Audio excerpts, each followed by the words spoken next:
Antes de entrar no tema que me foi colocado para abordar, que é o tema da cadeia de custódia da prova penal, me parece um pouco imprescindível tratar de algumas das principais atualizações. Na verdade, aqui eu vou trazer todos os artigos que estão hoje em vigor, os novos artigos que estão em vigor, porque também ficou uma grande confusão aí esse mês de janeiro, duas decisões, primeiro do ministro Dias Toffoli, depois do ministro Fux, que fez com que alguns artigos acabassem ficando suspensos, alguns artigos da 13964, né?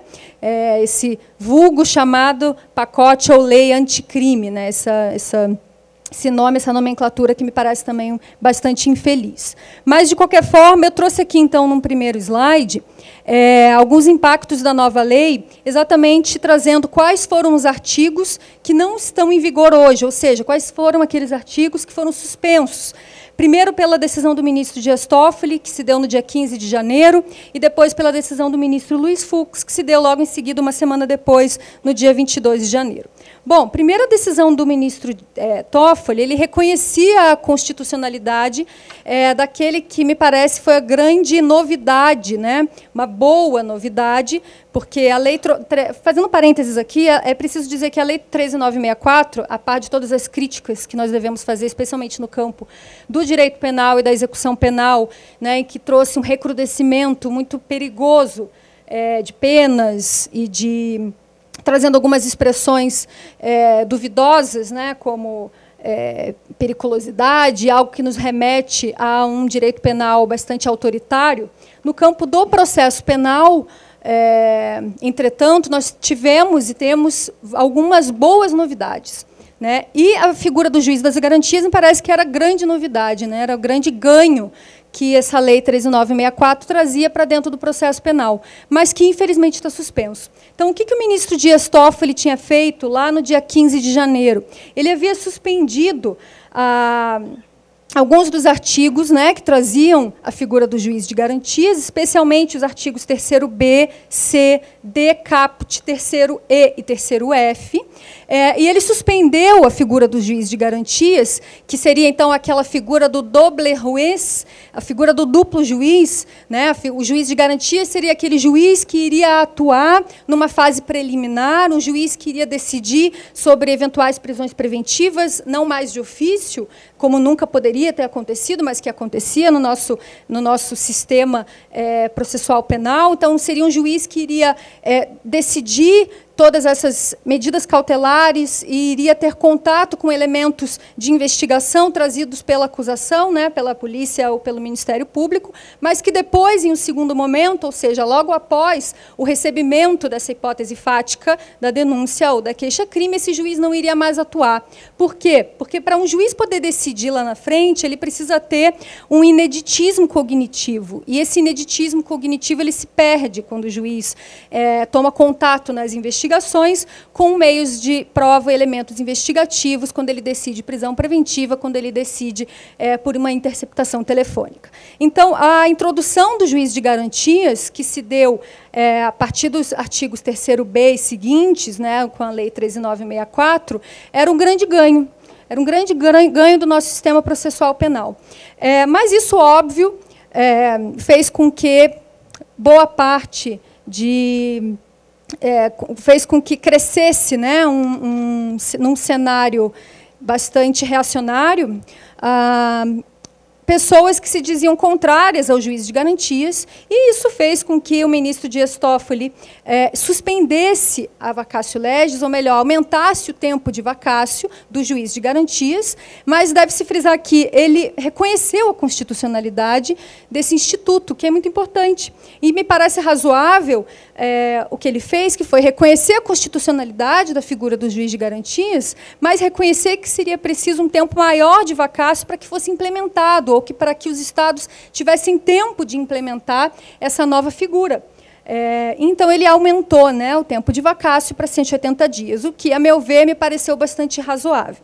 Por outro lado, ele também suspendeu por tempo indeterminado, naquela decisão do dia 15 de janeiro, os artigos 3º-D, parágrafo único, que dizia respeito ao rodízio de juízes, e o artigo 157, parágrafo 5º. Essa suspensão por tempo indeterminado, que se manteve depois na decisão posterior do ministro Luiz Fux, e é o que nós temos hoje, suspensão por tempo indeterminado do artigo 157, parágrafo 5º, e que desde lá da reforma de 2008 do Código de Processo Penal foi vetado pelo presidente Lula, algo que também me parece bastante problemático. Esse artigo 157, parágrafo 5º, o que ele traz, né, que tantas pessoas têm medo dele? Esse artigo 157, parágrafo 5º, ele trazia a necessidade de afastamento do juiz que teve contato com provas ilícitas. E isso é de extrema importância para um processo penal que se queira democratizar, para um processo penal que queira caminhar para um modelo acusatório. Então, lá na decisão do ministro Dias Toffoli, não estava suspenso o artigo 3º-A, que implementava um modelo acusatório no nosso processo penal. Então, o que nós tínhamos era, basicamente, um aumento da vacácio para a implementação do juiz de garantias, o que me parecia bastante razoável.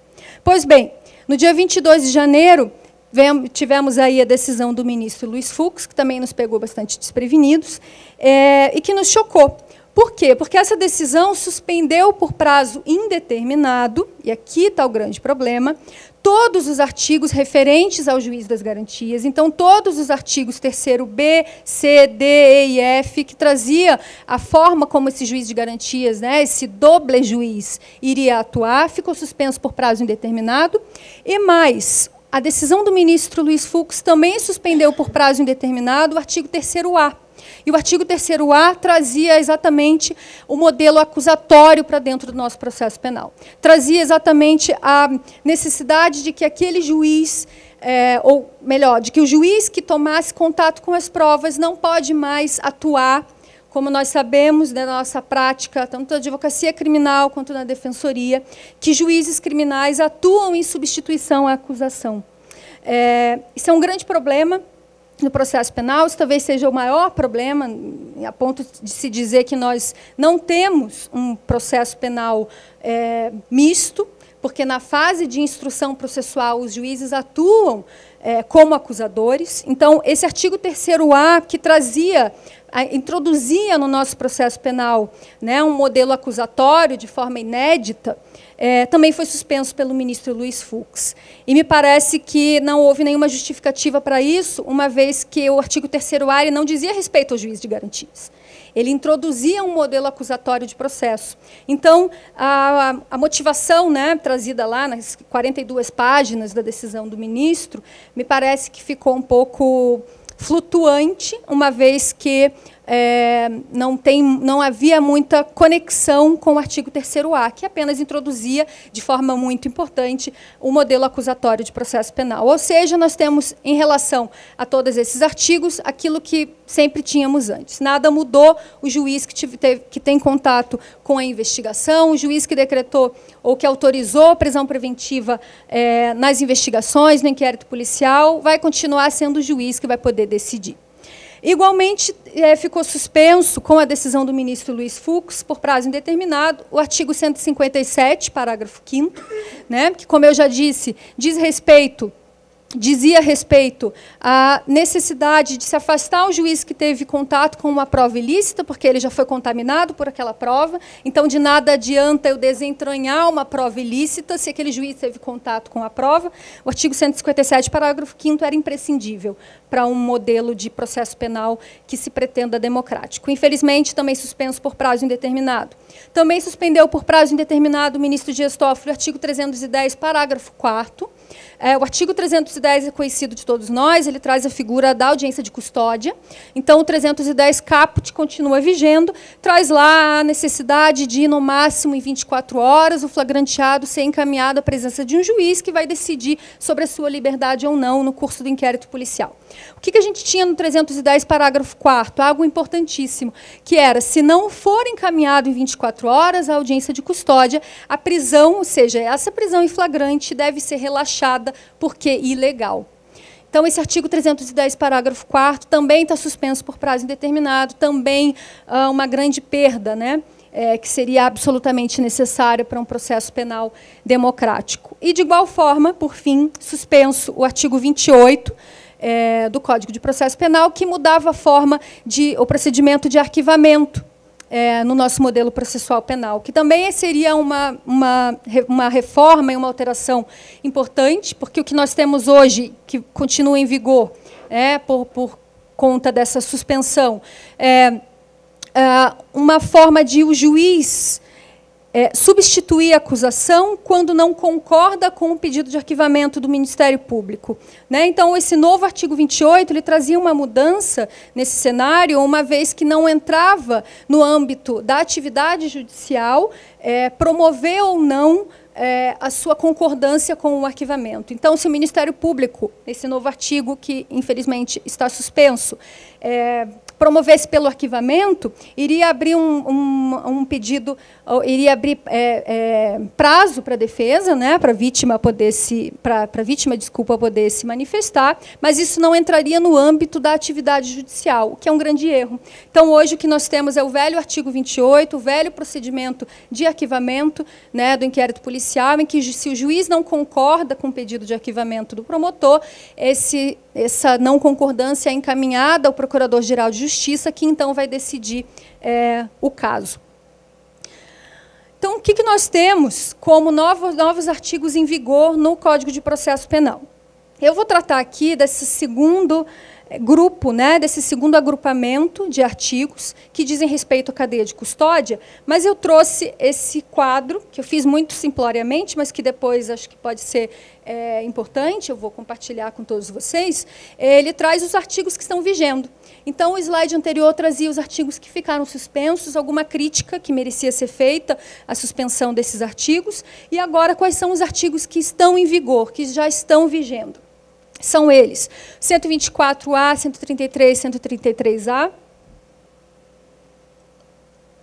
que diz respeito ao perdimento de bens. O segundo agrupamento de artigos, que vai ser os artigos que eu vou tratar, são artigos referentes ao exame de corpo de delito, cadeia de custódia e perícias em geral, basicamente introdução dos artigos 158 e as suas letras, A, B, C, D, E e F, que dizem respeito à cadeia de custódia, que é o assunto que nós vamos tratar aqui hoje, que é algo novo no Código de Processo Penal, porém não tão novo assim na doutrina mais crítica de processo penal e também na jurisprudência, especialmente na jurisprudência do Superior Tribunal de Justiça. Artigos referentes às medidas cautelares também estão vigendo, que são os artigos 282 e parágrafos 2º, 3º, 4º, 5º e 6º, 283 e 287. Quais foram as grandes novidades desses artigos? Para não ficar aqui lendo esses artigos, porque também, no decorrer desse curso, serão dadas outras aulas de atualização sobre esses outros temas. Mas, nesses artigos referentes a medidas cautelares, especialmente no 282, nós temos uma grande novidade, uma boa novidade no campo do processo penal, que juiz não pode mais decretar medida cautelar de ofício.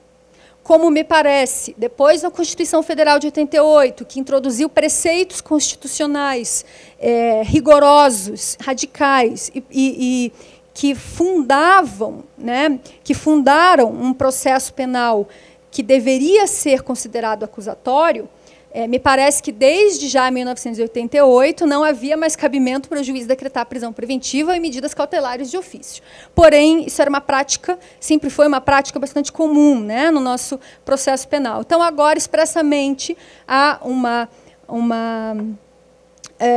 orientação expressa pelo legislador, com a introdução desses novos artigos, pela Lei 13.964, de vedação ao juiz, vedação à atividade judicial de ofício. O juiz não pode mais decretar medidas cautelares de ofício, é isso que nós temos, basicamente, como novidade nos artigos 282. Temos vigendo também o artigo 310, caput, parágrafos 1º e 2º, e 3º. Eu coloquei ali parágrafo 2º, entre parênteses, inconstitucional.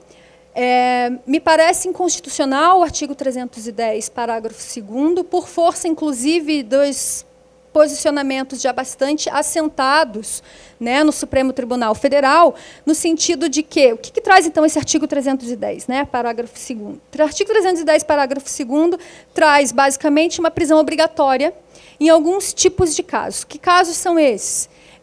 Flagranteados que estejam sendo acusados de pertencerem à organização criminosa, milícia, portando arma de uso restrito. Então, organização criminosa, milícia, arma de uso restrito ou reincidentes. Então, são essas 4 hipóteses. Pertencentes a organizações criminosas, milícias, portando arma de uso restrito ou reincidentes, não podem ter o direito à liberdade provisória concedido na audiência de custódia. Me parece inconstitucional esse artigo 310, parágrafo 2º, no entanto, ele está lá em vigor inconstitucional e o STF já se posicionou por diversas vezes, tanto na lei de drogas quanto na lei de crimes hediondos, sobre a inconstitucionalidade dessa prisão obrigatória, quando o juiz obrigatoriamente não pode conceder liberdade provisória na audiência de custódia a esses sujeitos. Ainda, nós temos referente à prisão preventiva. Os artigos que estão vigendo, novos artigos referentes à prisão preventiva, são importantíssimos. Tanto que em todos eles eu coloquei aqui importante novidade, porque realmente foi um ganho real no campo do processo penal, que foram os artigos 311, também vedando ao juiz a possibilidade de decretar a prisão preventiva de ofício. Artigo 312, parágrafo 2º, traz uma importante novidade.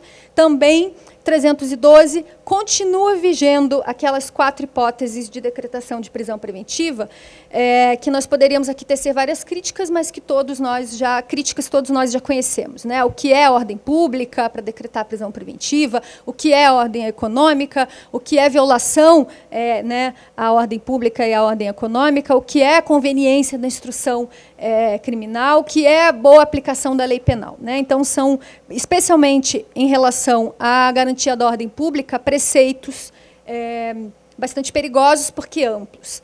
Mas, a par dessa crítica, 312, parágrafo 2º, traz a necessidade de o juiz ter que fundamentar a sua aceitação, né, o seu aceite pela decretação da prisão preventiva, e essa fundamentação ela precisa ser contemporânea aos fatos. Ou seja, um juiz não pode decretar a prisão preventiva para garantia da ordem pública, porque há um periculo in libertatis, há um perigo de fuga daquele sujeito, mas esse periculo in libertatis é algo existente há 2 anos atrás. Então, o fato que caracterizaria esse periculo in libertatis é de 2 anos atrás. Isso não existe mais, segundo a leitura expressa do artigo 312, parágrafo 2º. Então, o juiz precisa decretar a prisão preventiva, não mais de ofício, a pedido do Ministério Público, a pedido da autoridade policial, mas nessa decisão judicial de decretação de prisão preventiva, ele precisa trazer fatos contemporâneos, né? Inclusive, isso era algo que nós vínhamos vendo já com alguma raridade, mas na própria decisão, na ordem que foi concedida para libertar o Michel Temer, né, nós pudemos ver esse tipo de argumento, né, de que os fatos que decretam prisão preventiva devem ser contemporâneos e não algo, um periculo in libertatis de 2 anos atrás. Isso vem também bastante em consonância com o artigo 93, inciso 9 da Constituição Federal, que sempre tratou, já desde 88, da necessidade de motivação judicial. Motivar significa, eu preciso ter inferências epistemológicas bastante razoáveis e bastante amplas, bastante altas. O juiz, para decretar a prisão preventiva de alguém, ele precisa demonstrar epistemologicamente, a partir de estándares exigentes, altos, como devem ser estándares no campo do processo penal, e não apenas usar preceitos amplos como garantia da ordem pública, garantia da ordem econômica. Aqui eu queria fazer um parênteses para contar uma pesquisa que eu fiz na minha tese de doutorado. Eu pesquisei todas as decisões judiciais do TRF, o nosso TRF, após 2013, então após a entrada em vigor da Lei das Organizações Criminosas, que foi a Lei 12850, 12850, no campo tanto de organizações criminosas quanto do crime de lavagem de dinheiro. Então, eu analisei todas essas decisões que foram confirmadas em segundo grau pelo TRF no âmbito de acusações de organizações criminosas e em sede de crime de lavagem de dinheiro também. E aí eu cheguei à conclusão, nessa minha pesquisa, eu analisei todas as decisões de 2013 até um ano atrás, que foi quando eu defendi a tese, e vejam, em 45% dessas decisões, a decisão ela foi pautada como prisão preventiva necessária para a garantia da ordem pública, vírgula, levando-se em consideração o caráter excepcional trazido atualmente pela Operação Lava Jato. Ou seja, não havia ali uma decretação de prisão preventiva, ou confirmação dessa decretação em segundo grau, baseada em inferências probatórias, baseada em estándares de prova, em estándares processuais penais exigentes, altos, como uma decisão judicial, por força do artigo 93, inciso 9, por força de diversos outros dispositivos da Constituição e do próprio CPP, que já mandava, já desde a reforma de 2008, o juiz fundamentar as suas decisões, especialmente suas decisões de prisão preventiva. Me parece que, então, em 45% dessas decisões, não havia uma fundamentação racional, ou seja, uma fundamentação que quase descambava para uma irracionalidade lógica, né? Porque eu não posso decretar a prisão preventiva levando em consideração a excepcionalidade no momento político presente. Fechando parênteses, então, o artigo 312, parágrafo 2º, né, introduzido pela Lei 13.964, traz essa importante novidade no sentido de que o juiz deve fundamentar com relação a fatos contemporâneos.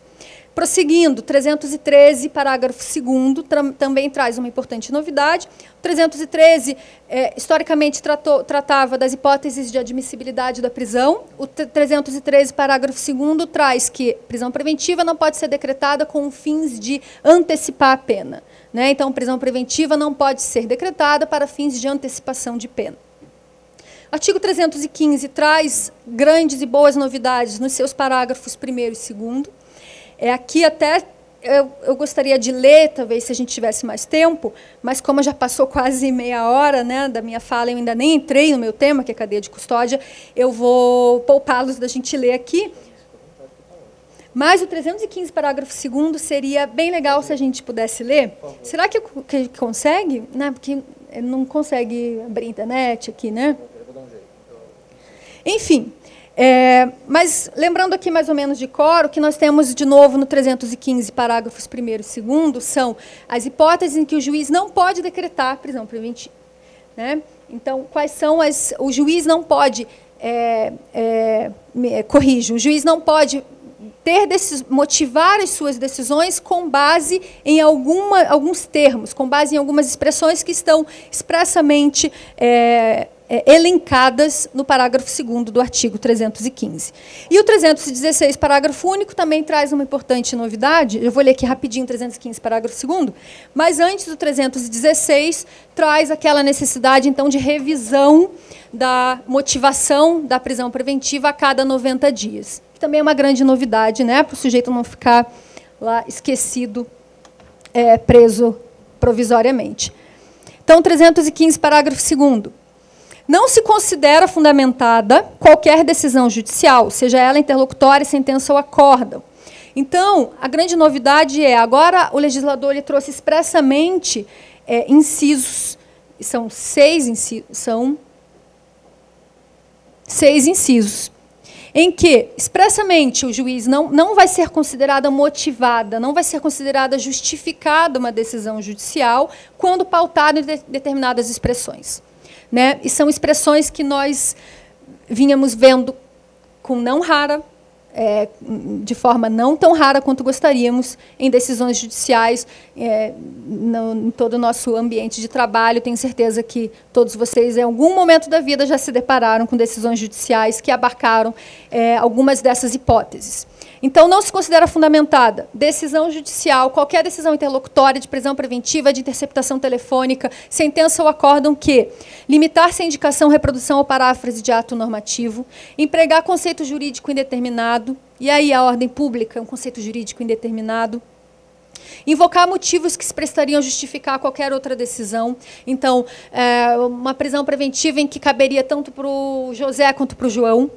Não enfrentar todos os argumentos deduzidos no processo. Isso aqui é importantíssimo, especialmente para nós, defesa, né, advogados e defensores públicos. Vemos muitas vezes que o juiz ele acaba abarcando nas suas decisões, não só decisões penais condenatórias, mas decisões que decretam prisão preventiva ou outras medidas cautelares, eles acabam abarcando, trazendo para fundamentar, né, a sua decisão, teses trazidas pela acusação, mas deixam de fora o contra-argumento trazido pela defesa. Então, tudo aquilo que nós, defesa, trazemos nas nossas petições, o juiz acaba deixando de fora. E agora, a partir da introdução desse novo parágrafo, mas, repito, deveria ser uma prática já desde 1988, uma vez que nós temos lá no 93, né, expressamente consignado que o juiz deve motivar e motivar e motivar, né, motivar e trazer fatos contemporâneos e abarcar todas as teses. Então, agora temos aqui expressamente nesse inciso que ele deve enfrentar todos os argumentos, trazidos tanto pela acusação e tanto pela defesa, seja para aceitar uns, seja para refutar outros. Limitar-se, não pode, então, em decisão judicial, limitar-se a invocar precedente em um enunciado de súmula, sem identificar seus fundamentos. Então, pode o juiz decidir, contrariamente a uma súmula, a uma jurisprudência? Pode, mas ele precisa invocar epistemologicamente os seus estándares. Ele precisa demonstrar racionalmente aonde aquela decisão está vinculada, né? Ele precisa racionalmente demonstrar a lógica da sua decisão. E, por fim, deixar de seguir enunciado de súmula, jurisprudência ou precedente sem demonstrar a existência, conecta-se, então, esse inciso 6 com o inciso anterior que eu acabei de ler. Então, por fim, o 316, né, como a grande mudança, está vigendo já, necessidade de revisão das decisões em sede de prisão preventiva e medidas cautelares em sede de prisão preventiva a cada 90 dias.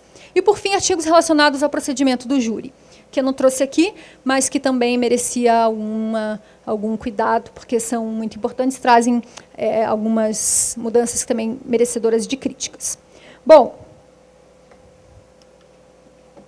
vou até respirar aqui um pouco, eu acho que eu falei muito rápido até agora. Vamos lá para o estudo, né, do nosso tema. Cadeia de custódia da prova penal. O que a gente tem de novidade, basicamente? Bom, o capítulo 2 do Código de Processo Penal, ele era intitulado do exame do corpo de delito das perícias em geral. Agora, com a Lei 13.964, ele passa a vigorar como mesmo capítulo 2 do Código de Processo, do exame do corpo de delito, da cadeia de custódia e das perícias em geral. Né? Então, foram inseridos artigos 158 e letras, que a gente vai tratar. Eu não vou tratar de forma muito maçante cada um, mas eu vou tratar daquilo que cada um traz de importante na prática. Então, o que nós temos, basicamente, é a inserção no Código de algo que já vinha sendo tratado como fundamental, já vinha sendo tratado como fundamental pela doutrina mais crítica e pela jurisprudência, especialmente a jurisprudência do Superior Tribunal de Justiça, que é a importância da inteireza da cadeia de custódia da prova. E a quebra na cadeia de custódia da prova leva a uma nulidade processual, especialmente a ilicitude daquela prova onde houve a quebra da cadeia de custódia. Mas eu queria fazer um parênteses ressaltando que, ainda que hoje nós tenhamos esse ineditismo no Código de Processo Penal, é importante ressaltar que nós já tínhamos expressamente uma Constituição Federal vedando provas ilícitas. E se eu tenho ruptura, quebra na cadeia de custódia da prova, eu tenho inserção de provas ilícitas no processo. E segunda observação, que também é importante registrar, a previsão da necessidade da inteireza da cadeia de custódia da prova penal, ela já vinha sendo tratada, ela já era regulada por uma norma infralegal, que era a portaria número 82 de 2014, né? Que depois a gente pode até discutir ela, que é uma portaria da Secretaria Nacional de Segurança Pública. Bom, esses artigos 158, que são a novidade da cadeia de custódia que nós vamos tratar, eles basicamente falam de prova pericial. É claro que a prova pericial ela tem um lugar de destaque, ela tem um lugar de relevância no processo penal, especialmente porque ela tem um elevado, né, um alto grau de confiança, tanto pelo senso comum, quanto pelas autoridades públicas, o que aqui me parece também acaba criando um problema. Problema esse que advém do fato de que essa não exigência, mas essa alta confiança que se tem em provas periciais fez, historicamente, com que se abrisse mão de uma racionalidade no momento de se inserir esse tipo de prova no processo penal. E não só se abrisse mão de uma racionalidade, como se abrisse mão de um controle. Como que esse tipo de prova entra no processo penal? Qual é o controle que sempre se deu à prova pericial e à sua entrada no processo penal? Né?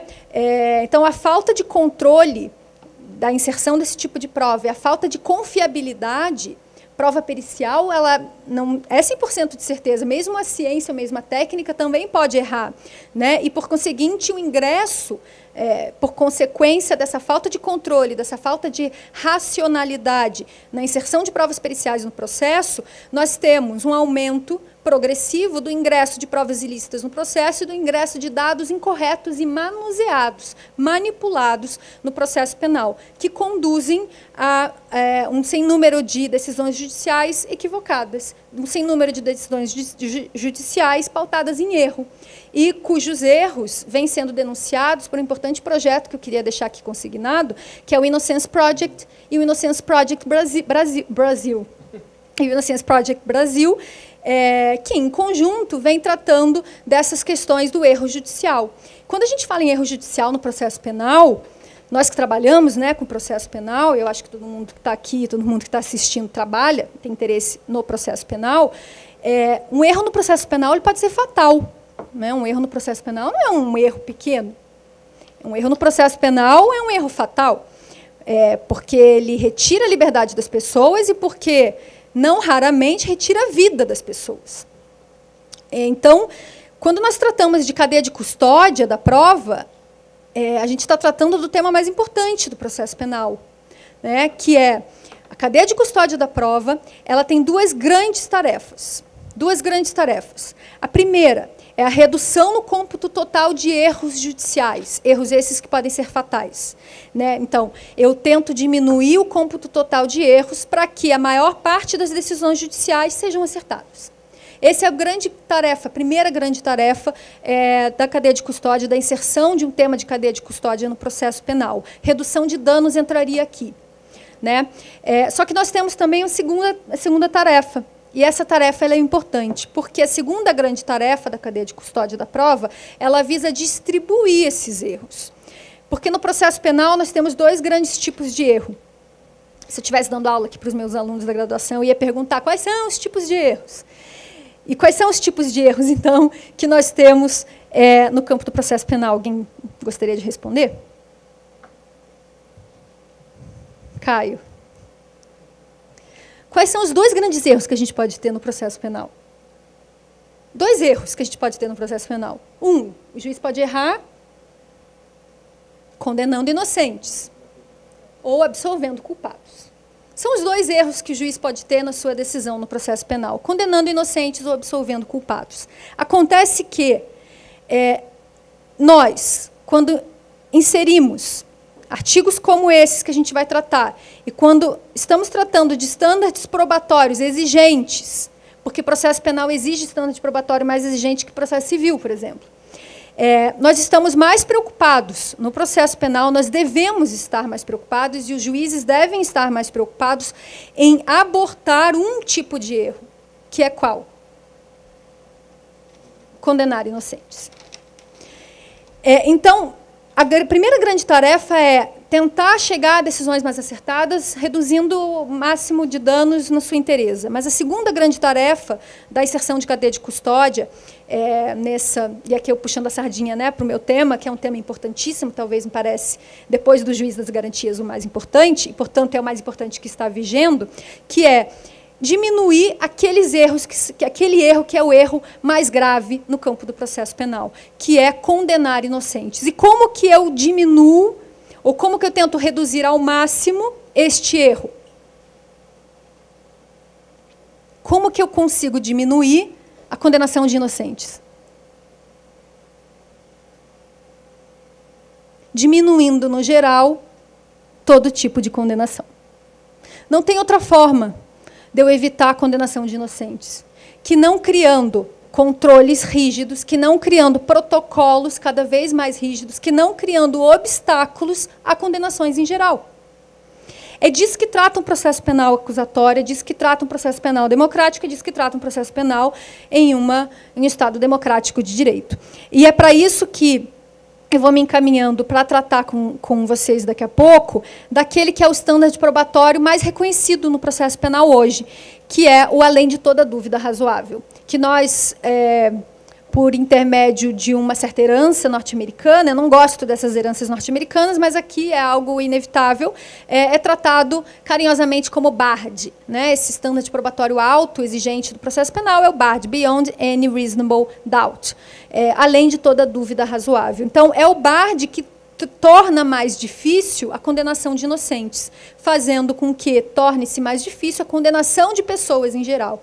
Então, para um juiz condenar, ele precisa passar por alguns obstáculos, ele precisa cumprir alguns obstáculos, alguns protocolos, e esses protocolos devem ser rígidos.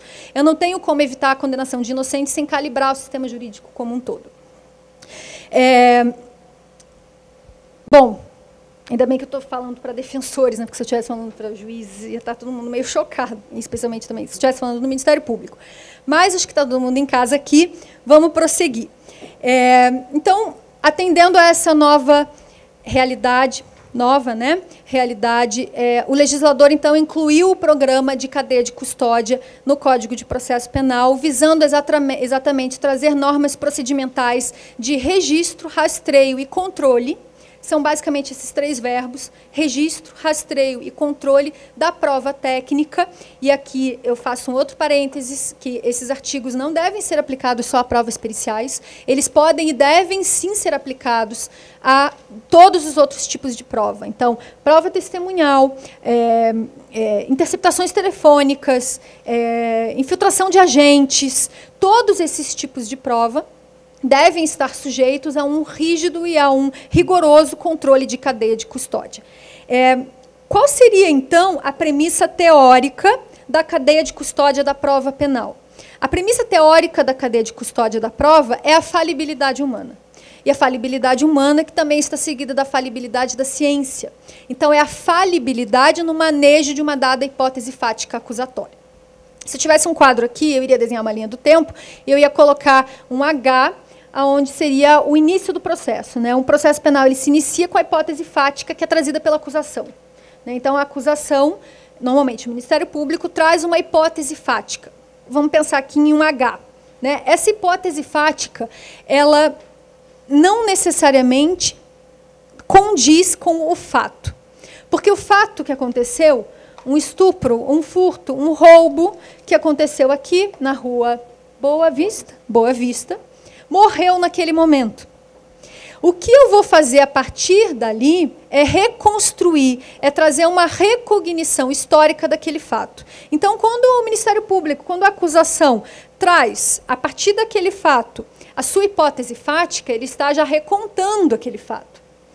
E, ao final, prosseguindo aqui na linha do tempo, imagine essa linha do tempo, ao final, quando o juiz for decidir, for dar a sua decisão, e no meio do processo eu recheio esse processo com provas, ao final do processo, quando o juiz decide, quando ele dá a sua decisão, quando ele diz, eu estou justificado a dizer a verdade sobre essa hipótese fática, eu acredito que essa hipótese fática é verdadeira ou falsa, ele precisa fazer isso baseado em inferências probatórias e em estándares rígidos, rigorosos.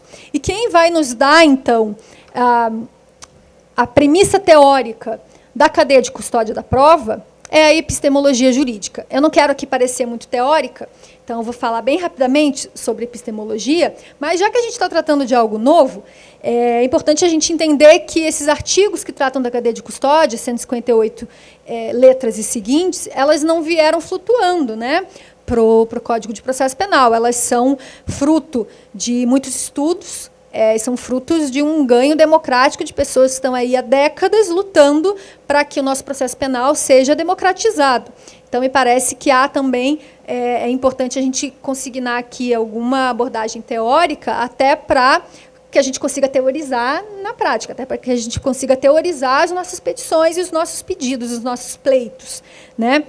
Então, esse mecanismo, fato, hipótese fática, decisão judicial dizendo justifico ou não essa hipótese fática como verdadeira ou falsa, quem dá os parâmetros ou quem nos dá as ferramentas para esse conhecimento, essa recognição do juiz e essa inteireza da cadeia de custódia da prova é a epistemologia jurídica. Em outras palavras, quem criou ou quem trouxe para dentro do processo penal o tema da cadeia de custódia da prova foi a epistemologia jurídica. E, infelizmente, a epistemologia ela é tratada de uma forma bastante periférica nos cursos de direito. Ela é tratada como algo não importante. Até pelo nome assusta um pouco, né? Epistemologia, esse quase um palavrão, né? O que é a epistemologia? Eu queria aqui, então, desmistificar um pouco da epistemologia, né, do que seria a epistemologia jurídica. Então, a epistemologia jurídica ela é a disciplina que nos dá as ferramentas do conhecimento sobre um fato relevante para o direito. Existe um epistemólogo jurídico, que é o Laurie Loudon. Ele virou epistemólogo jurídico depois, porque ele vem da epistemologia pura.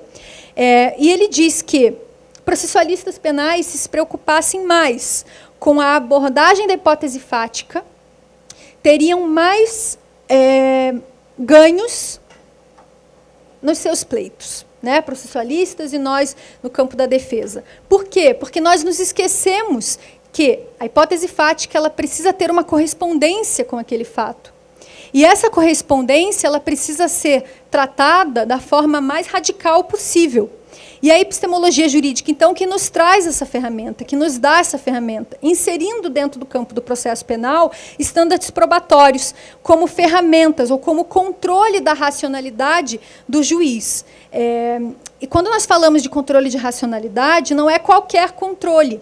Eu vou tratar um pouquinho, bem rapidamente, de controles, de 3 tipos de controle. 2 deles que são oriundos do campo do processo civil, uma vez que os estándares probatórios lá são muito menos rígidos do que do campo do processo penal, e, no fim, eu vou tratar do nosso estândar probatório mais rigoroso no campo do processo penal. Bom, aqui eu tinha preparado uma fala bastante teórica, e até falar de Kelsen, ver se pode. Mas eu vou tirar, porque eu acho que, numa quinta-feira chuvosa, ninguém merece, né, falar de Kelsen. A questão é que os fatos são determinados. Esses fatos aqui, o estupro que aconteceu aqui, ele é determinado, ele aconteceu, né, em uma realidade objetiva externa a nós, em uma realidade social, aquele fato aconteceu. A ocorrência do fato, então, ela é determinada. E um epistemólogo jurídico concordaria com essa afirmação. Acontece que a hipótese fática, ou seja, a interpretação dada pela acusação, já traz algum tipo de interpretação. Então, nessa hipótese fática, eu já perco muitas das verdades contidas naquele fato. E a questão é, quanto mais próximo dos sentidos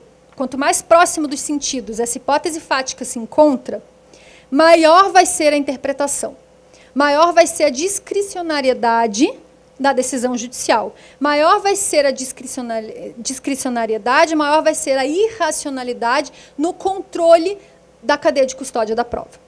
Então, quanto mais próximo está dos meus sentidos, ou seja, um juiz que está lidando com uma acusação de estupro e o estupro é de uma menina de 6 anos e o juiz tem uma filha de 6 anos, mais próximo dos seus sentidos isso vai estar. Ou seja, maior vai ser a discricionariedade na interpretação dessa decisão judicial.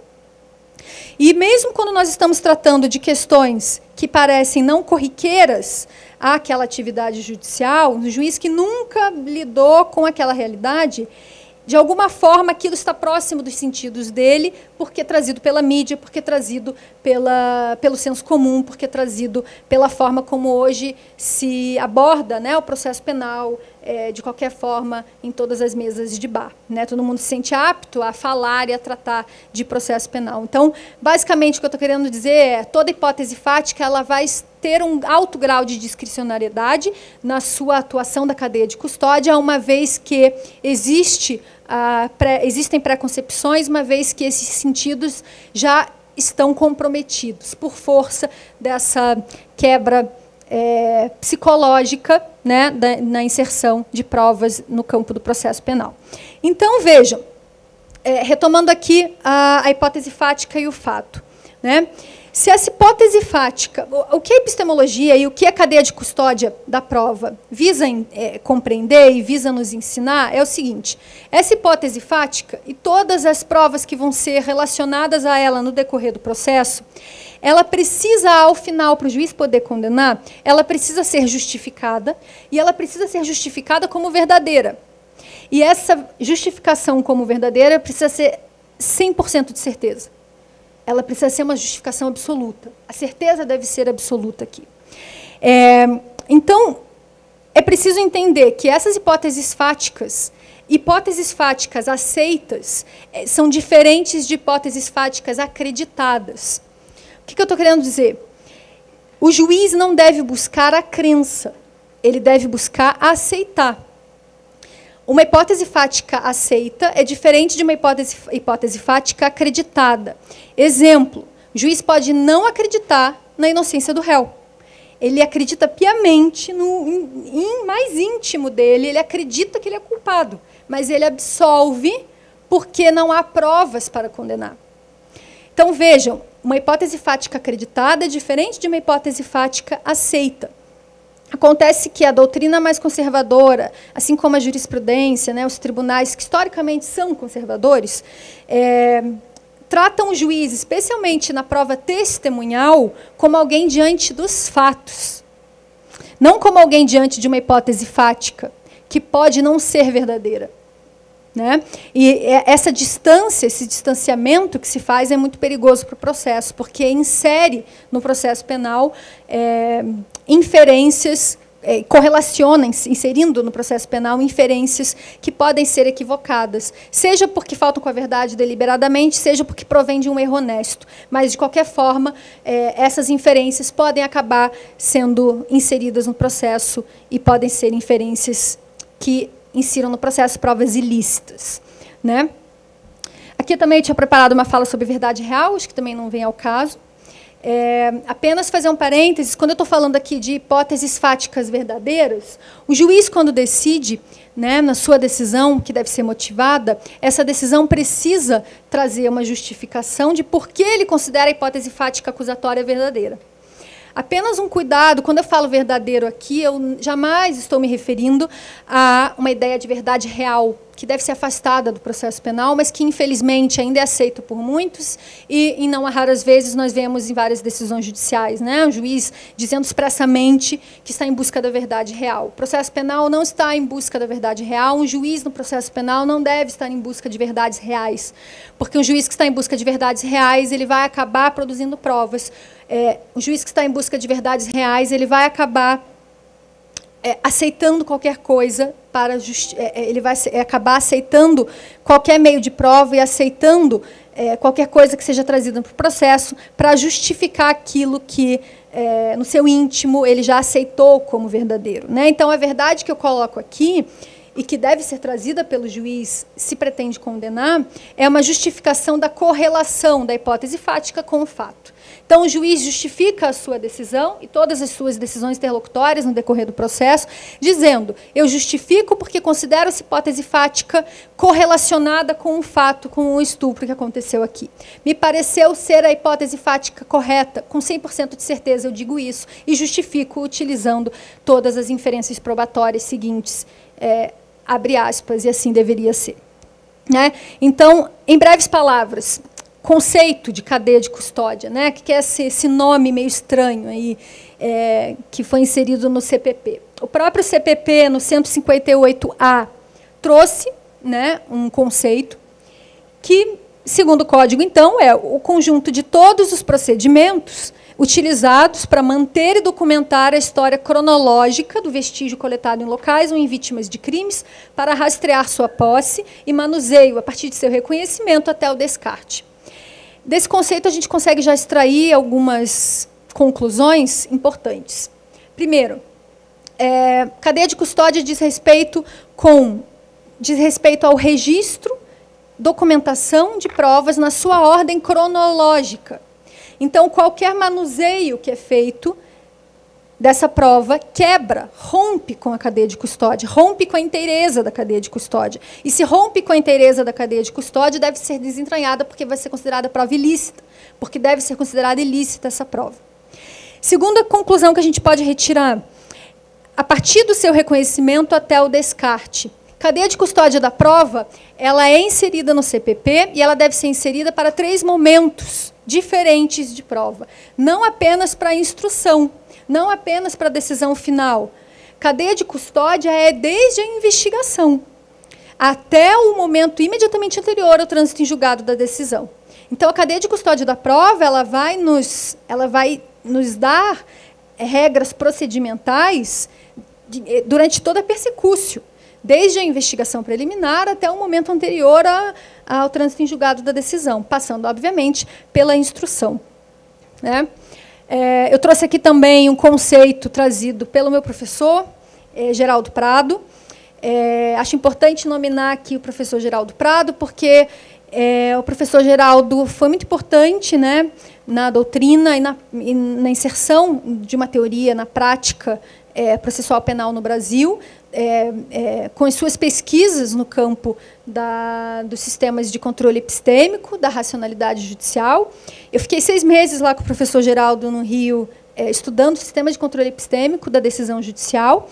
E uma das pesquisas do professor Geraldo Prado sobre cadeia de custódia, já lá atrás, em 2014, acabou sendo acolhida por unanimidade no Superior Tribunal de Justiça, 6ª turma, do Superior Tribunal de Justiça, em 2014, quando se reconheceu, lá naquele caso, negócio da China, não sei se lembram, caso do negócio da China, que envolvia uma acusação contra Casa e Vídeo.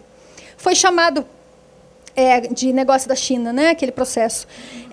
E utilizando-se de um parecer, utilizando-se das pesquisas realizadas pelo professor Geraldo Prado, lá em 2014, foi acolhida por unanimidade a tese da quebra de cadeia de custódia da prova.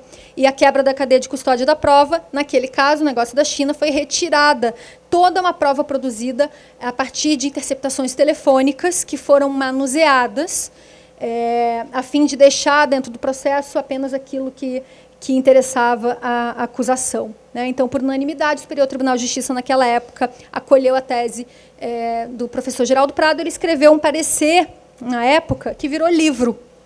Eu trouxe o livro. Vou mostrar, porque não trouxe à toa, né? Bem fininho. É um livro muito legal, Prova Penal e Sistema de Controles Epistêmicos. É basicamente o parecer do professor nesse caso, né? Que foi julgado por unanimidade na STJ.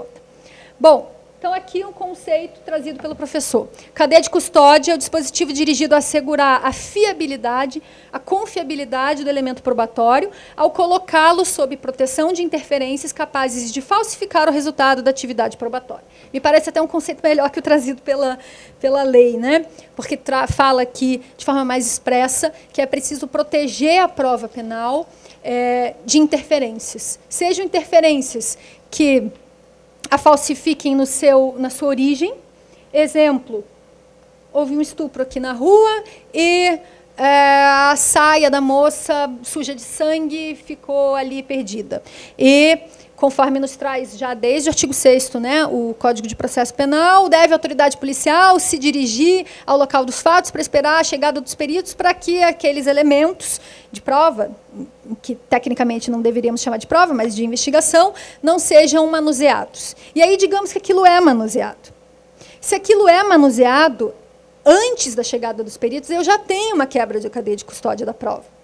Vejam, eu já tenho uma quebra da cadeia de custódia da prova. Então, quando o professor Geraldo Prado diz que deve se proteger das interferências que falsifiquem o resultado da atividade probatória, o que ele está querendo dizer é, desde a sua origem, como depois, que ela já faz parte do processo.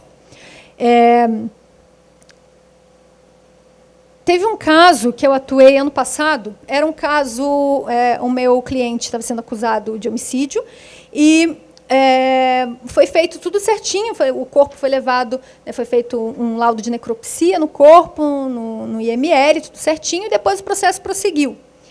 Quando o corpo já estava pronto para fazer a tanatopraxia, tanatopraxia é um nome muito legal que eu queria usar nessa minha aula, mas que eu não sabia que existia, eu não sabia que existia com esse nome, né? Tanatopraxia é a preparação do corpo. Quando o corpo já estava, então, para fazer a tanatopraxia, ele foi, de forma meticulosamente pensada, esse corpo retornou ao IML, porque a acusação conseguiu, de alguma forma, fazer com que esse corpo retornasse, isso ia conhecidos ali, né, no instituto, e isso só veio à tona no processo em que eu atuei meses depois. Ou seja, aqui a gente tem um outro exemplo de quebra radical da cadeia de custódia da prova, impossibilitando algumas inferências probatórias de serem realizadas, de serem trazidas pelo juiz na sua decisão, porque houve quebra, e se há uma quebra, essa prova é considerada ilícita. Daqui a pouco eu vou falar sobre as consequências da quebra da cadeia de custódia da prova. Enfim, então esse seria o conceito de cadeia de custódia. E nós temos os elementos da cadeia de custódia, que são 3. Registro documental, rastreabilidade e integridade. Então, para uma prova ser considerada, na sua inteireza, seu conjunto probatório inteiro, ou seja, não quebrado, não rompido, ele deve contar com alguns elementos para essa inteireza se perfazer. E esses elementos são registro da prova, registro documental, rastreabilidade, que ela possa ser rastreada depois, e integridade, que ela seja mantida na sua inteireza, na sua integridade, até o final do processo, inclusive até o momento imediatamente anterior ao trânsito em julgado. O primeiro, deixa eu só ver qual que é o próximo slide. Aqui. O primeiro, então, que é o registro documental, esse primeiro elemento, ele decorre exatamente do princípio da documentação, ele está no 158A do Código de Processo Penal, que diz lá todos os procedimentos utilizados para manter e documentar a história cronológica do vestígio coletado deve ser mantido na sua inteireza. E esse é um dos pontos principais da cadeia de custódia para manter a sua fidelidade. Né? Então, que seja registrado, que seja documentado em ordem cronológica. Né? Essa ordem cronológica que deve ser mantida, ela é importante, porque qualquer quebra, né, nessa cronologia, a pessoa sai de férias com um mês de jejum, depois volta a esquecer o português. Me desculpem. Qualquer quebra nessa cronologia da prova rompe com a cadeia de custódia, né? E nos demanda pleitos de ilicitude dessa prova. A partir desse primeiro elemento, então, também a gente pode assegurar um segundo elemento, que é a rastreabilidade, permitindo que se refaçam todos os passos, né, da cadeia de custódia, identificando todas as pessoas que tiveram acesso e verificando eventuais quebras, né, dessa rastreabilidade da cadeia de custódia. E, por fim, a gente tem a integridade da prova, que é um outro elemento de suma importância, garantindo que aquela prova não tenha sido objeto de alteração em nenhum momento. Talvez seja aqui, né, um grande momento em que a cadeia de custódia da prova é quebrada.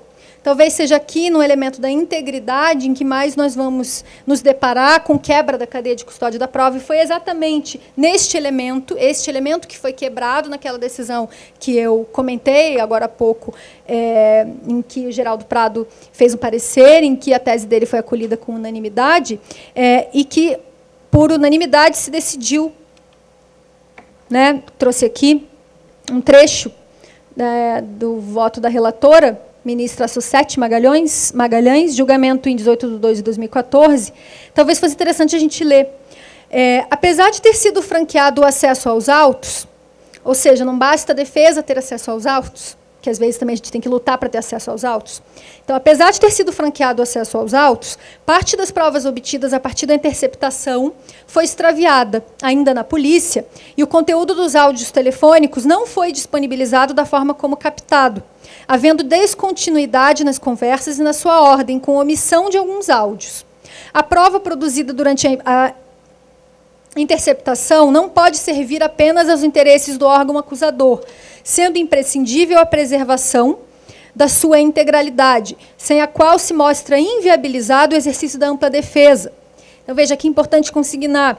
Por que deve ser considerada ilícita uma prova em que nós observamos quebra na sua cadeia de custódia, no seu conjunto probatório? Primeiro, porque rompe, porque viola a ampla defesa. Tendo em vista a impossibilidade da efetiva refutação da tese acusatória, dada a perda da unidade da prova. Nós temos impossibilitada a nossa defesa na sua amplitude, como assim conseguir na Constituição Federal, quando aquela prova trazida pela acusação para viabilizar a sua hipótese fática é retirada, quando é retirada a cronologia dela e quando é retirada a inteireza dela, ou quando é retirada parte dela. Veja, aí a acusação vai dizer, mas não é ilícito, porque foi feito tudo certinho, durante o prazo, com decisão judicial decretando, tudo certinho, ok. Mas ela está na sua inteireza dentro do processo? Se não, já há quebra da cadeia de custódia. Se não, já há violação à ampla defesa. E se há violação à ampla defesa, essa prova é ilícita. Essa prova deve ser retirada do processo.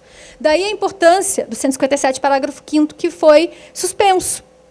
Por que as pessoas têm tanto medo do 157, parágrafo 5º? Aquele juiz que teve contato com essa prova não pode julgar, porque o juiz que teve contato com essa prova já está contaminado cognitivamente. E aí? Adianta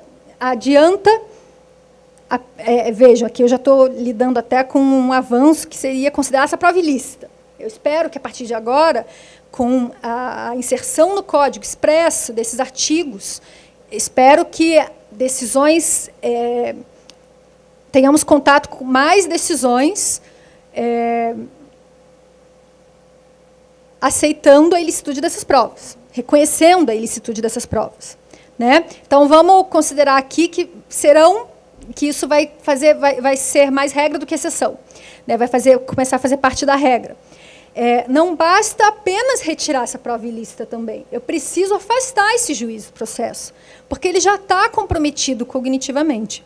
Então, aquele 157, parágrafo 5º, é algo que deve fazer parte dos nossos pleitos, para que o plenário realmente julgue isso, porque ele é muito importante. No artigo 158, aqui também eu coloquei, eu vou disponibilizar depois outros julgados, 2 julgados, todos do Superior Tribunal de Justiça, de 2019, então veja bem, recente, né, no ano passado, mesmo anterior à entrada em vigor da lei. E um comentário mais aprofundado a esses acórdãos também está presente aqui nesse livro. Acho que seria legal para nós conseguirmos pleitear de forma mais técnica, né, essas violações que ocorrerão. Bom, continuando. O artigo 158-A, parágrafo 1º, ele traz que o início da cadeia de custódia ele se dá com a preservação do local dos fatos, ou com procedimentos policiais ou periciais e que seja averiguada a existência de vestígio. Aí aqui eu queria fazer um parênteses, que eu já fiz alguns minutos atrás, no sentido de que nós já tínhamos no artigo 6º do CPP aquele procedimento, né, da investigação, né, no âmbito do inquérito policial, de que ao tomar conhecimento de um fato criminoso, deve a autoridade policial, que nós sabemos que nunca é a autoridade policial, mas deve a autoridade policial se dirigir ao local dos fatos para que aqueles elementos não sejam manuseados até a chegada dos peritos. Então, o que a gente tem? Uma leitura conjunta, a partir de agora, do 158-A, parágrafo 1º, com o 6º. Né? Então, uma leitura conjunta. O legislador ele deixou expresso, deixou consignado, que o início da cadeia de custódia se dá, então, desde a investigação preliminar. Desde a investigação. E se estende até o momento anterior ao trânsito em julgado. Tá? Então, não me venham com essa de que está valendo a cadeia de custódia só para instrução. Ela vale desde lá do início, da persecúcio. Continuando, 158-C, parágrafo 1º, Diz lá que os vestígios coletados no curso do inquérito ou durante o processo devem ser remetidos à central de custódia, estruturada nos institutos de criminalística e com gestão vinculada diretamente ao órgão central de perícia oficial de natureza criminal, também 158E do CPP. E que os vestígios serão coletados preferencialmente por perito oficial, que encaminhará os vestígios para a central de custódia, ainda que seja necessário a realização de exames complementares, 158C, caput. O artigo 158C, ele não especificou o número de peritos, mas nós sabemos já desde a reforma de 2008, que inseriu o artigo 159, que são dois, que é um perito oficial. Na falta desse perito oficial, como em muitas comarcas faltam esse perito oficial, serão 2 pessoas idôneas, né, os peritos nomeados, 2 pessoas portadoras de diploma de curso superior, preferencialmente na área específica. Então, isso a gente já tem como mudança desde a reforma de 2008, está lá no 159. As centrais de custódia devem ser um espaço seguro e devem apresentar condições ambientais que não interfiram nas características do vestígio. 158E, expressamente isso, parágrafo 1º, parte final. Problema, que a gente tem um problema. A gente sabe que, atualmente, os postos periciais, no Brasil, eles funcionam em locais não adequados, então, eles funcionam em locais inadequados, sem condição de segurança e sem estrutura física para tal. Mesmo apesar da existência de uma norma infralegal, que eu já citei, que a portaria... desculpa, é outra portaria, essa portaria 82, de 2014, também da Secretaria Nacional de Segurança Pública, que prevê... Então, essa portaria, já desde 2014, previa e prevê a criação e a estruturação de centrais de custódia. O fato é que, mesmo com essa previsão infralegal, nós não vimos jamais investimentos sérios na criação desses órgãos. E a criação desses órgãos é algo importante para que seja mantida, para que seja preservada a prova e para que não haja rompimento na cadeia de custódia da prova. Então, espero que, com a inserção desses artigos no Código, a partir da Lei 13.964, haja um incentivo maior, né, para a estruturação dessas centrais, sob pena de podermos alegar a ilicitude dessa prova por quebra da cadeia de custódia. Uma questão interessante e que merece crítica, que eu trouxe aqui, depois a gente pode conversar, a gente estava conversando até sobre isso antes, é a inserção do artigo 158b, inciso 10, né, que dispõe que o descarte do vestígio respeitará a legislação vigente. Acontece que a Lei 11.343, Lei de Drogas, artigo 50, parágrafo 3º, determina que, recebido cópia do auto de prisão em flagrante, o juiz, no prazo de 10 dias, certificará a regularidade formal do laudo de constatação e determinará a destruição das drogas apreendidas. Todos nós sabemos que é assim que se procede, destruição das drogas após a regularidade formal do laudo de constatação, que constatou qual era aquela droga, guardando-se a amostra necessária à realização do laudo definitivo. Beleza. A questão e o problema que vai surgir é o seguinte: apesar da destruição da droga, então, essa droga vai ser destruída e vai ser resguardada uma amostra para fins de confecção do laudo definitivo. Só que isso não é suficiente, tendo em vista que é importante, além de averiguar de qual droga se trata, apurar a quantidade apreendida, né? Então, ainda que conste essa informação no auto de apreensão, em caso de necessidade de realização posterior, né, em realização de contraprova por parte da defesa, em relação à quantidade da droga apreendida, ela não vai estar mais disponível, e isso certamente vai gerar prejuízos à defesa. Isso certamente vai violar a ampla defesa, porque vai impedir que seja feita essa constatação da quantidade. Ônus da prova contra a cadeia de custódia e direito à prova lícita. Então, primeira coisa, incumbe aos órgãos da persecução cumprir a cadeia de custódia e o dever de provar o seu regular cumprimento em juízo. Então, incumbe ao Ministério Público demonstrar que houve um implemento correto das regras e os métodos de procedimento da cadeia de custódia, ou seja, incumbe ao Ministério Público realizar sua hipótese fática acusatória e fazer com que, durante toda a sua produção brigada, toda a produção probatória acusatória, essa inteireza seja realizada, seja observada.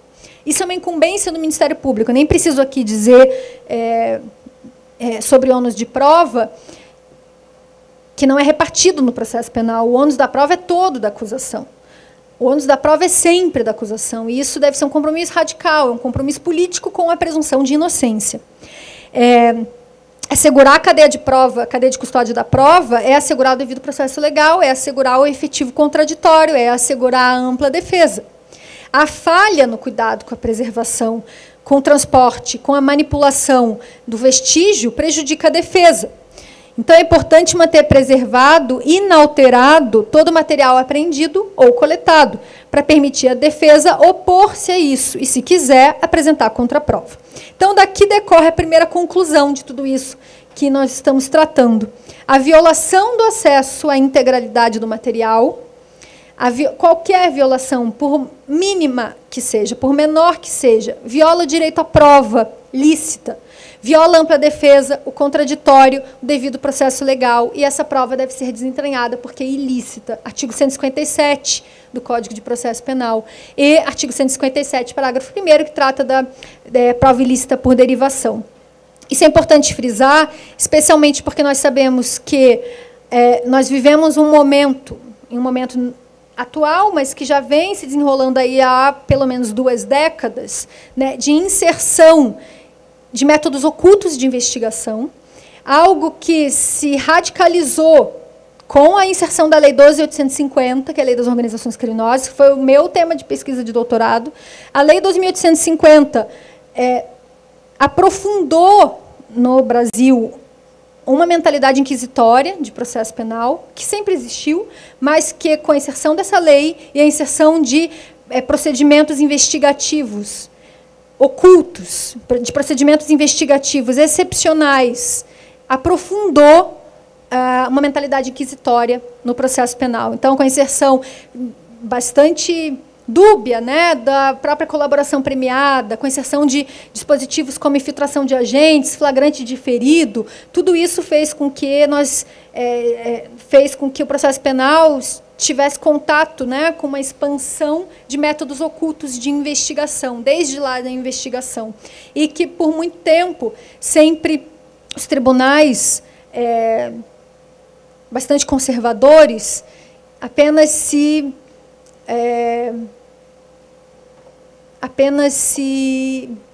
faltou a palavra aqui agora.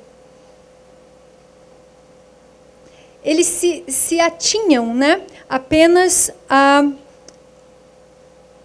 importância da instrução, das provas trazidas na instrução. Então, tudo aquilo que era trazido no âmbito de investigação preliminar, como elemento investigativo, era tido pelos tribunais e tribunais superiores, né, como de menor importância, uma vez que não podem ser considerados pelo juiz no momento de decidir, né, a sua sentença, por força dos artigos que continuam em vigor, já desde a reforma de 2008, 155 e 156, especialmente 155, né, que garante que o juiz deve decidir apenas levando em consideração prova, e prova é aquilo que é produzido em contraditório judicial. O juiz não pode decidir apenas com base em elementos trazidos pelo inquérito policial. Daí a grande importância da exclusão física dos autos de inquérito, que eu acho que eu esqueci de falar lá no início, mas que é algo que deveria fazer parte, mas que foi suspenso por prazo indeterminado. Autos de inquérito policial devem ser excluídos da apreciação do juiz.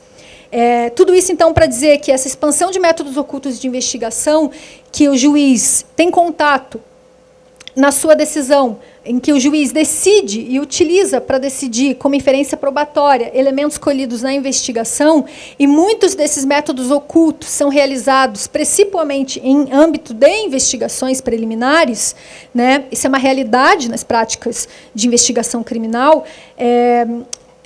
Essas decisões que hoje tem contato com essas investigações, porque, infelizmente, o artigo que trazia a exclusão física dos autos de inquérito ficou suspenso. Essas decisões judiciais, a despeito de terem contato com elementos investigativos, deverão, a partir da entrada em vigor dessa lei, passar por mecanismos de controle e protocolos epistemológicos de prova mais rigorosos. Isso é uma realidade. Não adianta, os juízes, o controle judicial já faz parte do Código de Processo Penal a partir da inserção desses artigos que nós estamos tratando da cadeia de custódia da prova. Então, o que eu queria colocar agora é o que acontece, isso é esse slide mesmo, o que acontece quando da ruptura da cadeia de custódia. É uma falta, então há uma ausência de previsão no código, né? Essa é uma crítica que nós devemos fazer. Deveria haver um artigo trazendo expressamente qual seria a consequência, né? Mas, aqui, ainda que a lei não tenha indicado as consequências da não obediência a essas normas todas, nós temos previsões normativas edificadas, então, pela reforma. Nós temos preceitos constitucionais expressos, todos eles, já estou repetindo aqui, de forma bastante, estou dizendo aqui de forma bastante repetitiva, quais são eles: ampla defesa, contraditório e licitude da prova. Nós temos o artigo 157, que me parece será o artigo que vai fundamentar nossos pleitos, né, de pedido de desentranhamento e de pedido de consideração de ilicitude, de reconhecimento da ilicitude dessas provas. Os nossos pleitos, me parece, estarão teoricamente abarcados, estão teoricamente consignados no 157 caput e o 157, parágrafo 1º, que trata da prova ilícita por derivação. Logo, aqui, importante essa parte final. Sem a comprovação da devida cadeia de custódia, faltará a fiabilidade àquele elemento de prova, não podendo servir de base para a valoração da prova penal. Ou seja, dizendo em outras palavras, né, se eu tenho a quebra da cadeia de custódia de uma prova, por menor que seja, essa prova é considerada ilícita. Essa prova não pode servir de base, de objeto a uma decisão judicial. Logo, se uma decisão judicial se basear nesse meio de prova, essa decisão judicial será uma decisão judicial não justificada. Então, decisão judicial não justificada. Em resumo, para tentar costurar todas essas coisas que podem ter ficado um pouco suspensas no ar. O ônus de provar é da acusação, sempre. Cabe ao MP cumprir com todas as exigências da cadeia de custódia da prova. Cabe ao juiz controlar isso e justificar a sua decisão a partir de estándares probatórios altos, que eu vou tratar rapidamente daqui a pouco. E cabe à defesa realizar esse controle também. Cabe a nós realizarmos esse tipo de controle da cadeia de custódia da prova. A pergunta é como a gente realiza esse tipo de controle. Então, eu trouxe aqui expressamente alguns dispositivos que nos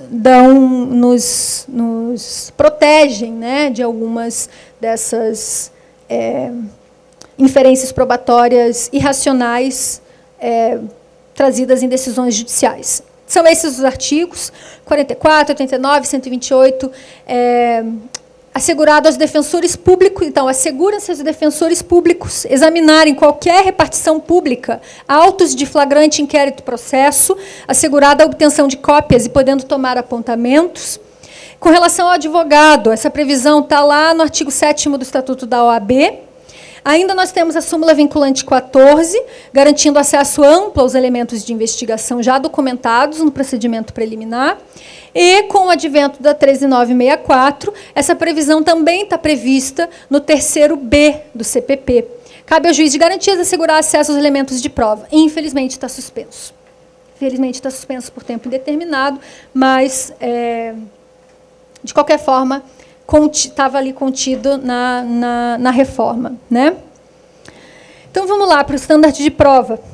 Esse tema, estandard de prova, é algo que eu venho me debruçando, é um tema que eu gosto muito de trabalhar, é algo que eu venho me debruçando já desde quando eu fiz lá uma disciplina, doutorado com o professor Geraldo. É algo que a epistemologia jurídica trabalha, é algo pouco trabalhado no direito, muito pouco trabalhado no direito, e é uma alegria, uma honra imensa poder trabalhar isso aqui na Escola da Defensoria. Então, me parece que nós estamos tratando de estándares de prova penal assim, por nós mesmos, né? Então, fico muito feliz de presenciar e de fazer parte desse momento em que nós temos um ganho institucional por parte da Defensoria, né, trazendo esse tipo de estudo, que eu vou tentar muito rapidamente, para não me estender, porque 2 horas não, acho que 1h30 já falando, fica cansativo para todo mundo, né? Mas, quando nós falamos de standard de prova, o standard de prova é o dispositivo mais importante dentro da cadeia de custódia da prova. Não existe controle de cadeia de custódia da prova sem falar de standard de prova penal. E, para isso, eu preciso desdobrar a justificação judicial, ou seja, a decisão judicial, em duas. Eu tenho uma justificação interna da decisão judicial, que é estudada por teorias da interpretação. Teorias da interpretação jurídica, como um juiz interpreta dado dispositivo de lei. Nós sabemos que o princípio de legalidade diz que as leis devem ser o mais fechadas e certas possíveis, mas nós também sabemos que esse fechamento nem sempre é possível e que o direito possui como uma das fontes do direito, a gente aprende lá no começo da faculdade, é a interpretação. Então, a justificação interna da decisão judicial, ela é estudada por teorias da interpretação judicial. Só que a gente tem a justificação externa da decisão judicial. E é a justificação externa da decisão judicial que faz com que o juiz construa as suas premissas de raciocínio, e que ele deve construir as suas premissas de raciocínio.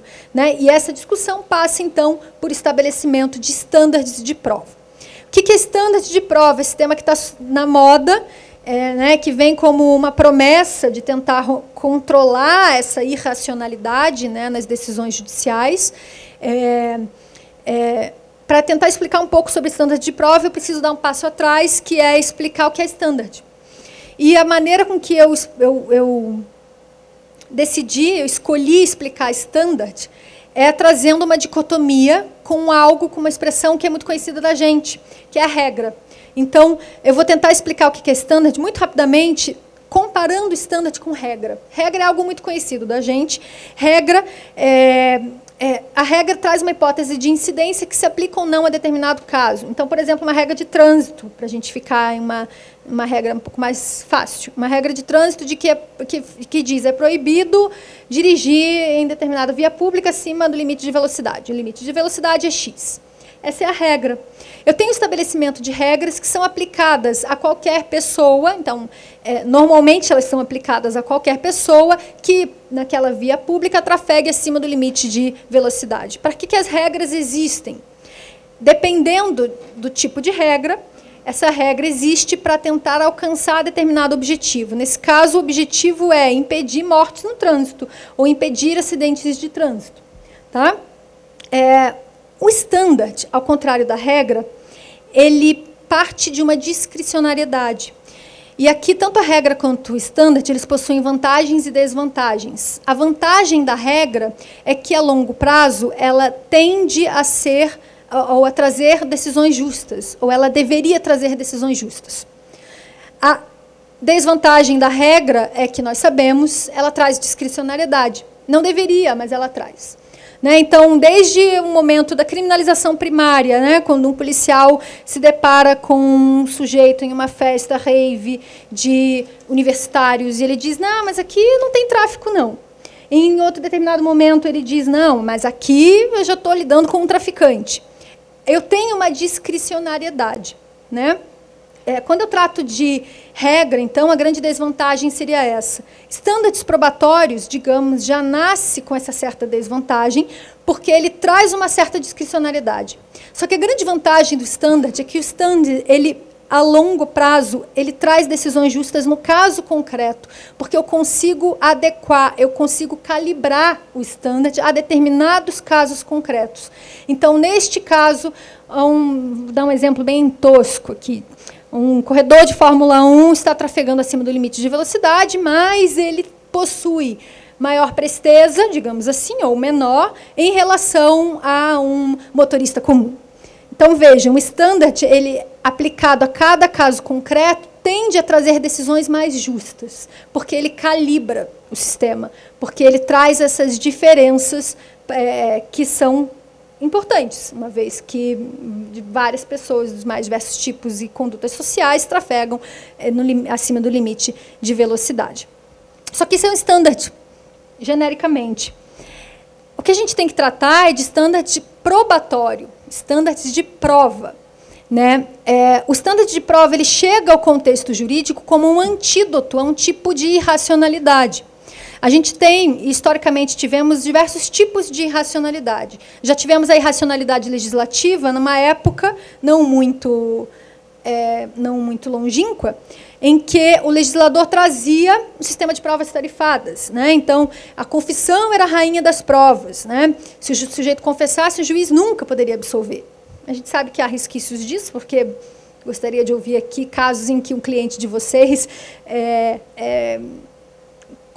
um réu confesso, conseguiu a sua absolvição. Muito difícil. Então, hoje a gente pode ainda dizer que confissão na prática, a rainha das provas. Mas, enfim, para tentar fazer frente à irracionalidade, esta que eu disse a vocês, que eu trouxe, que é a irracionalidade legislativa, entrou em vigor o sistema do livre convencimento motivado, que todos nós conhecemos, está no artigo 155 e 156 do Código de Processo Penal, ou também chamado persuasão racional. O juiz deve motivar, porém essa motivação é livre. Livre no sentido de que ele pega todo o conjunto probatório relacionado ao processo a partir da hipótese fática acusatória e ele calibra, ele julga de acordo com o seu livre convencimento, ou seja, um réu confesso ele pode absolver, porque se ele se deparar com um conjunto probatório absolutamente antagônico àquela confissão. Né? Então, o juiz calibra o conjunto probatório livremente, esse livremente entre aspas, porque ele precisa motivar. Acontece que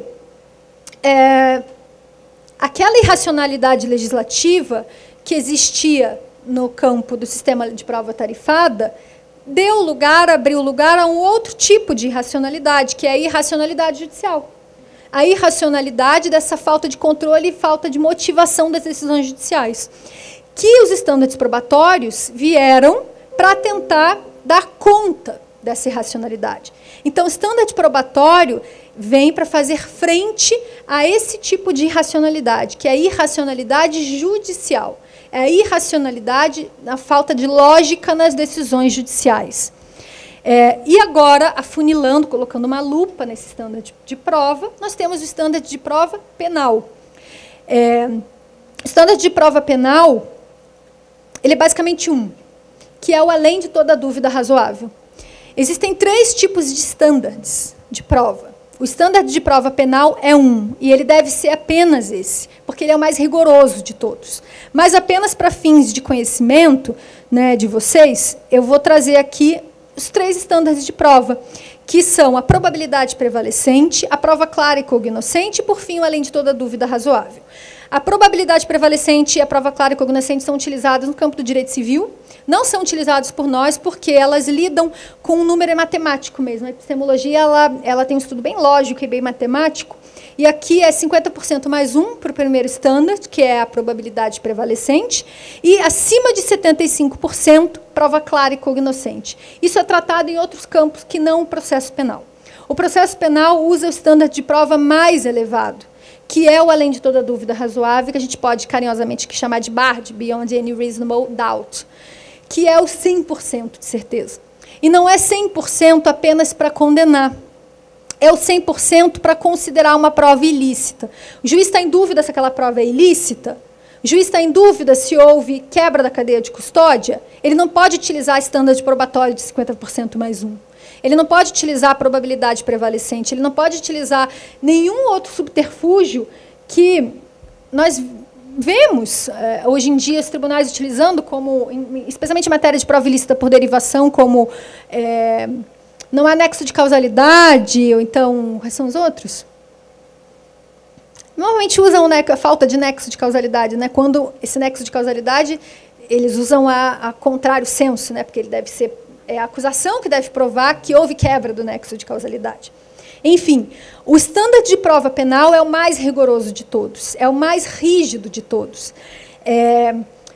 Pensem aqui como aquela prova de atletismo, salto em varas, que o sujeito tem que saltar e cada vez vai aumentando aquele sarrafo, né? O além de toda dúvida razoável, o sarrafo é o mais alto possível. E o mais alto possível não só para a decisão, repito, mas não só para a decisão final de condenação, que pode ser fatal, como para todas as decisões tomadas ao longo do processo, como para concluir pela ilicitude ou licitude de uma prova. Se ele está em dúvida, ele deve desentranhar essa prova, porque o estândar de prova no processo penal deve ser o mais alto possível. Vamos ver aqui se eu tenho mais alguma coisa para falar. Acho que basicamente seria isso. Depois eu já falei demais, né? São 9 da noite.